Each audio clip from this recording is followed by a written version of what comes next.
esteja convosco. Ele está no meio de nós. Proclamação do Santo Evangelho de nosso Senhor Jesus Cristo, segundo Lucas. Glória a vós, Senhor. Naquele tempo, o tetrarca Herodes ouviu falar de tudo que estava acontecendo. Ficou perplexo, porque alguns diziam que João Batista tinha ressuscitado dos mortos. Outros diziam que Elias tinha aparecido. Outros ainda que um dos antigos profetas tinha ressuscitado. Então Herodes disse: eu mandei degolar João. Quem é esse homem sobre quem eu ouço falar essas coisas? E procurava ver Jesus. Palavra da salvação. Glória a vós, Senhor. Podemos sentar.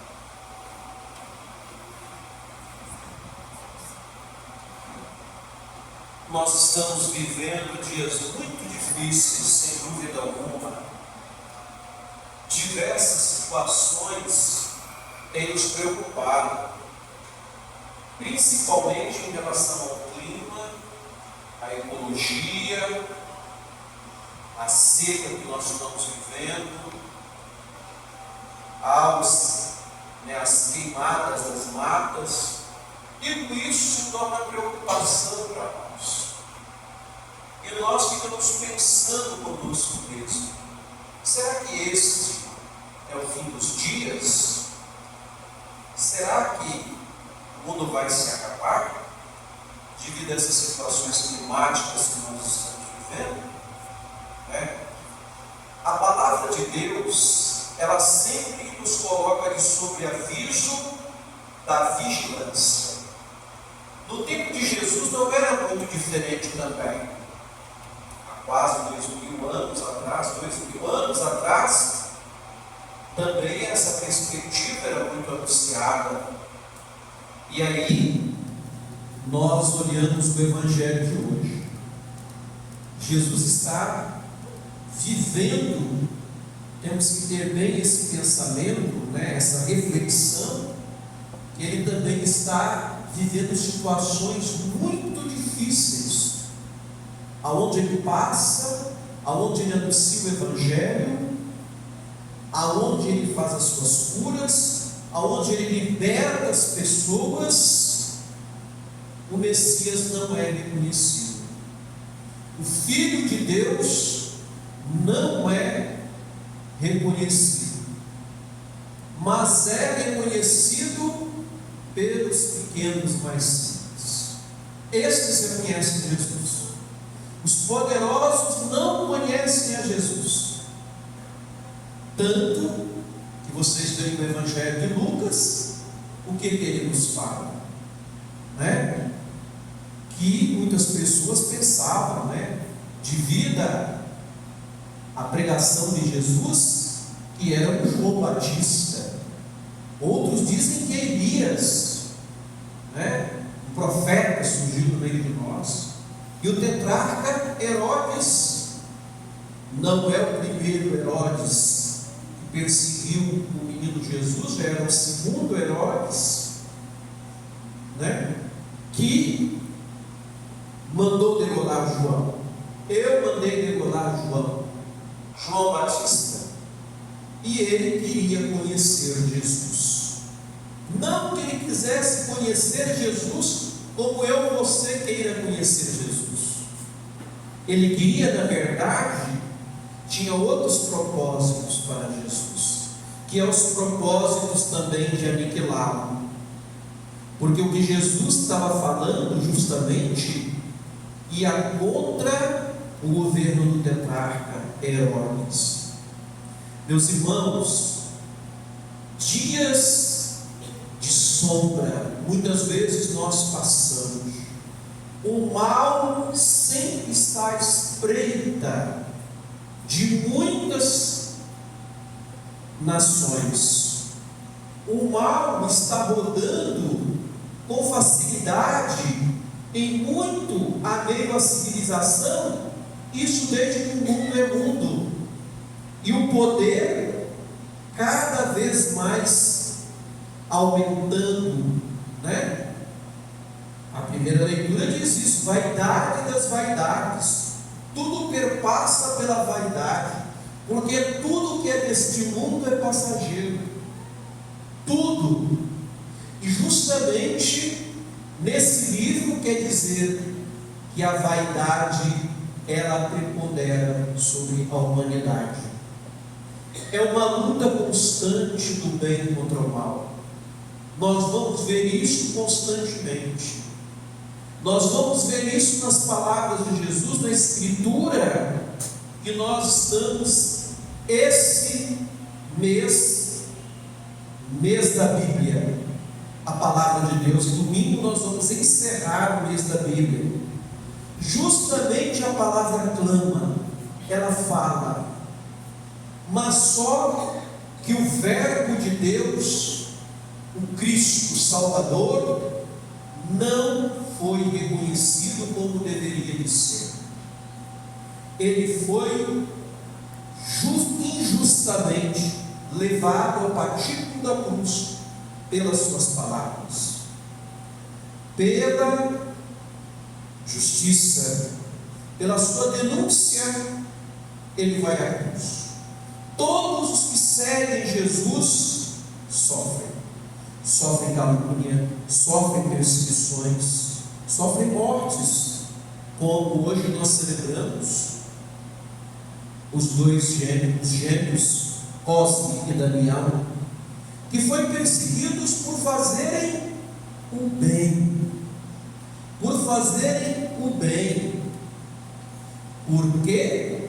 Porque os tetrarcas, os imperadores, achavam que todos aqueles que aderiam ao Cristo eram uma ameaça ao seu poderio de vaidade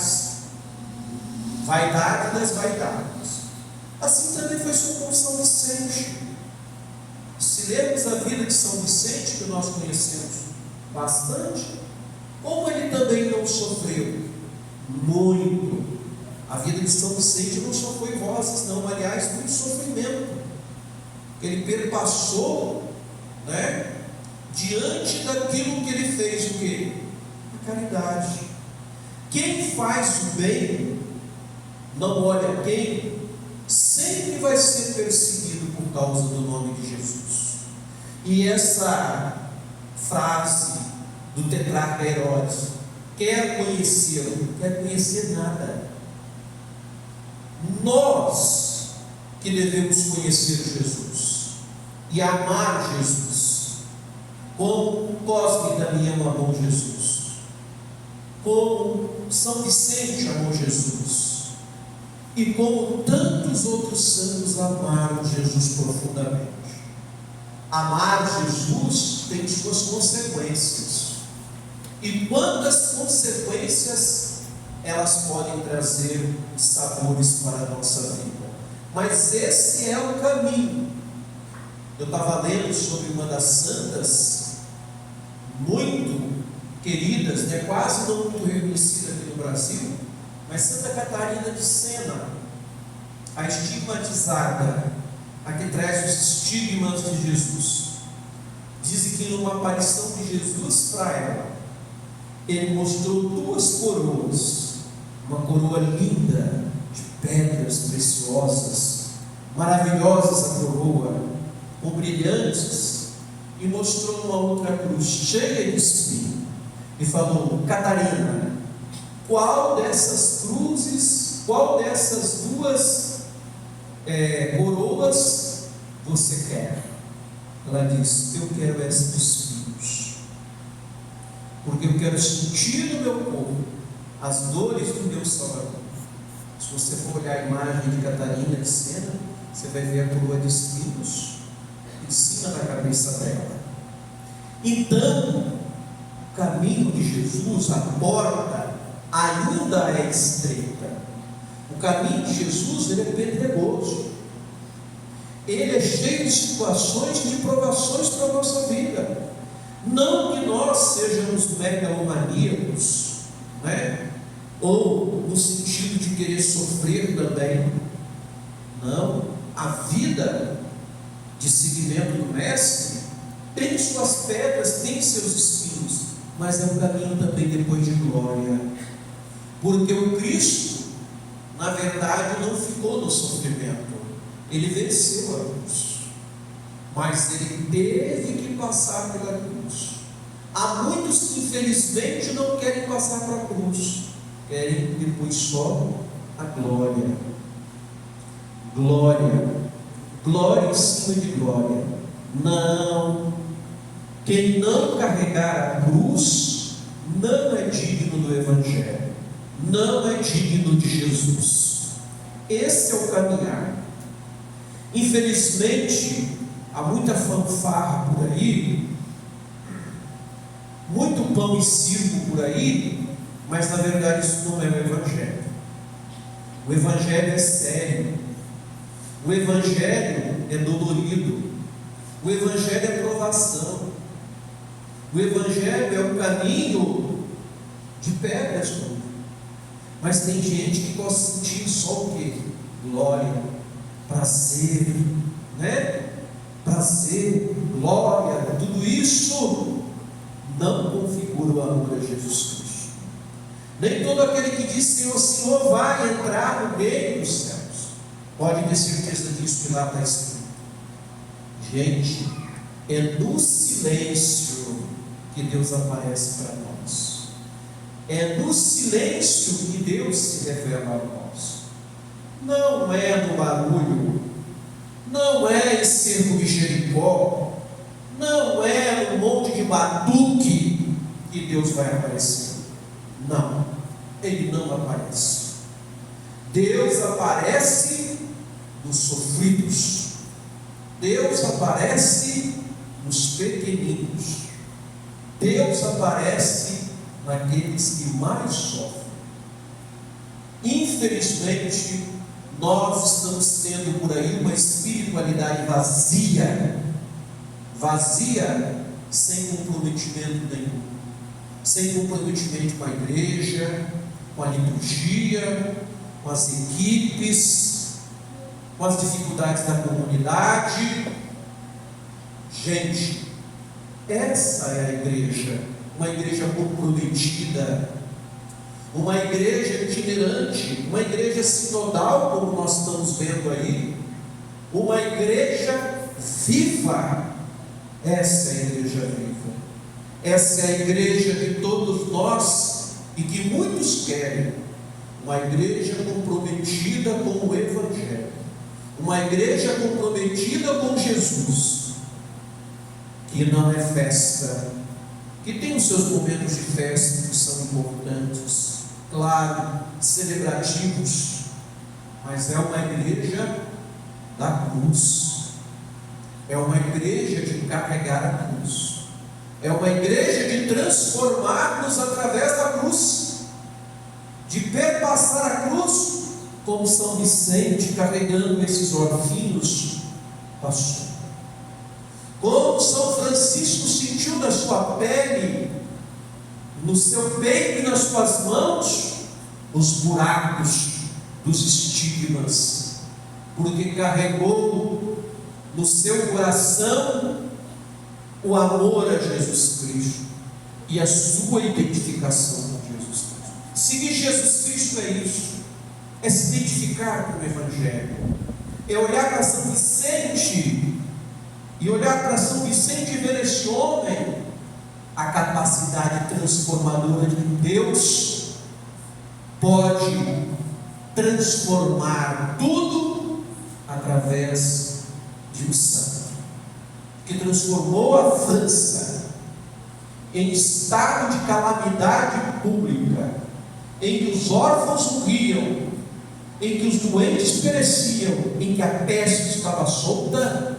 Lá estava São Vicente, recolhendo as crianças na rua, recolhendo os famintos na rua e não deixando que perecessem.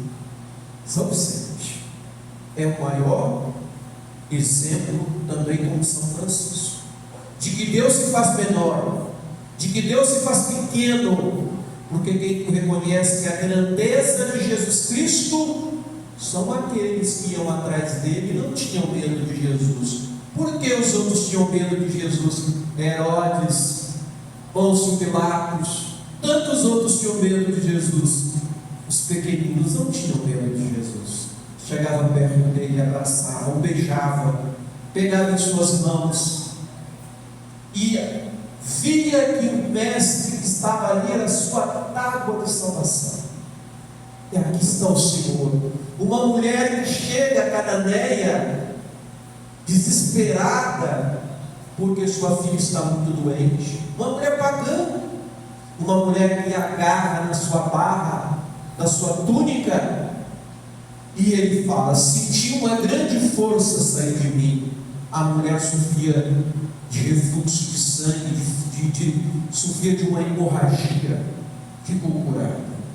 Os pequenos não têm medo de Jesus, pois sabem quem Ele é. Os grandes não sabem quem Jesus é. Temos que aprender com São Vicente, temos que aprender com esses santos que não tinham vaidade nenhuma, porque reconhecia na sua simplicidade, na sua ínfima simplicidade, que viam a quem que eles estavam servindo e como eles deviam servir.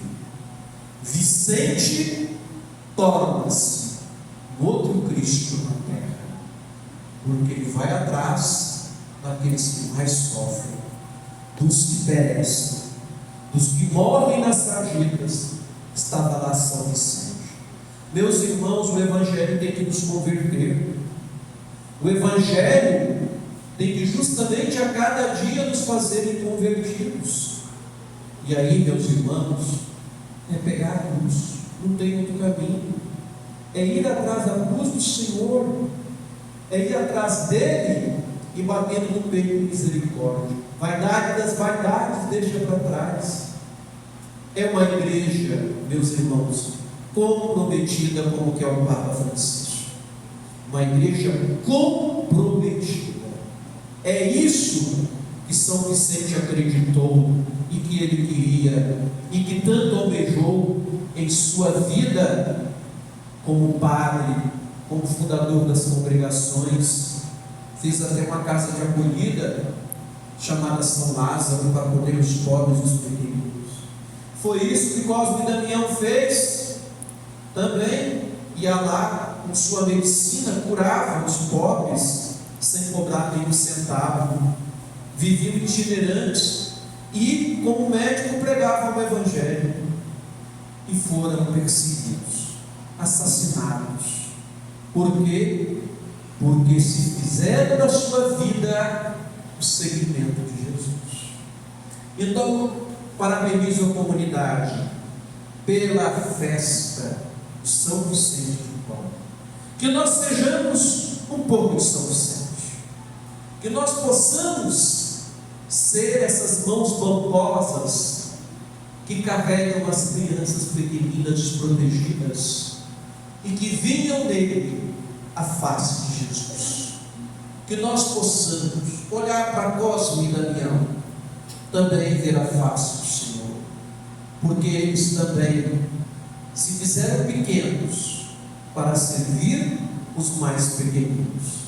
Desejo a vocês uma boa festa e que procurem justamente ser uma comunidade evangelizadora, uma comunidade preocupada com seu semelhante, uma comunidade que não pense em si somente, mas que tenha a espiritualidade vicentina, São Vicente, que é uma espiritualidade belíssima, que é uma estrada belíssima. Se nós formos seguir o Jesus Cristo nos passos de São Vicente, estamos no caminho certo, estamos sendo conduzidos por Jesus Cristo, porque nada mais Vicente fez do que fazer aquilo que o Cristo fazia. Foi isso, e por causa disso se tornou um grande santo. Viva São Vicente de Paula! Viva Jesus Cristo! Viva São Cosme e Damião!